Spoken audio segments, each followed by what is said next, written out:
Assalamu alaikum wa rahmatullahi wa barakatuh. Gyaran fata da kankana. Idan wannan shine shigowarku na farko, ku danna mana subscribe, sannan ku danna mana alamar ƙararrawa domin sanar da ku saƙonninmu da zarar mun ɗaura. Gyaran fata da kankana. Kankana na ɗaya daga cikin 'ya'yan itatuwa da ke ɗauke da sinadarin gyaran jiki da gautsin fata da kuma rage tsufar jiki, domin tana ɗauke da sinadarin da ke wanke maiƙon da ke taruwa a magudanar gumi a fata, wanda yawan shi ke haifar da fesowar ƙuraje da dama.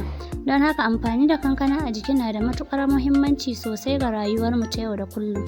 A yau na kawo muku hanyoyi da dama da za a bi domin yin amfani da kankana domin samun fata mai laushi da kuma sheƙi a koda yaushe. Domin koɗewar fata, a markaɗa kankana tare da gurji sannan a riƙa shafawa kamar sau 2 a rana na matuƙar magance wannan matsalar.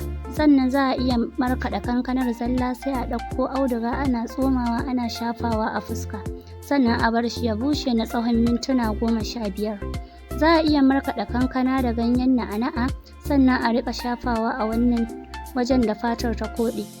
Amma abu ɗaya nake so a yi amfani da shi a cikin ababen da na lissafo. Domin yunƙwanewar fata, a markaɗa kankana sannan a zuba mata zuma kaɗan, sai a riƙa shafawa inda fatar ta yunƙwane sau 2 a rana.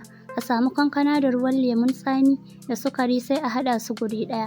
Kafin sukarin ta narke, sai a dirza a inda fatar ta yunƙwane domin miƙar da fatar. Rage shekaru. A samu kankana da man zaitun da kindirmo da kuma ƙwaiduwar ƙwai, sannan a kwaɓa a riƙa shafawa a fata a kullum domin samun sakamako mai kyau mai inganci.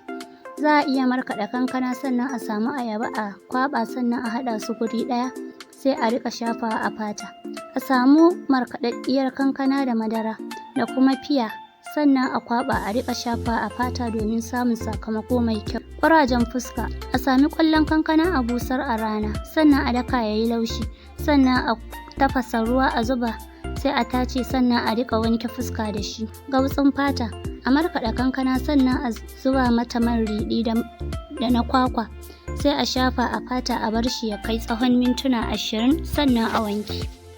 Mun gode, a ci gaba da bibiyar mu a sauran shirye-shiryenmu da zarar mun ɗaura. Bissalam.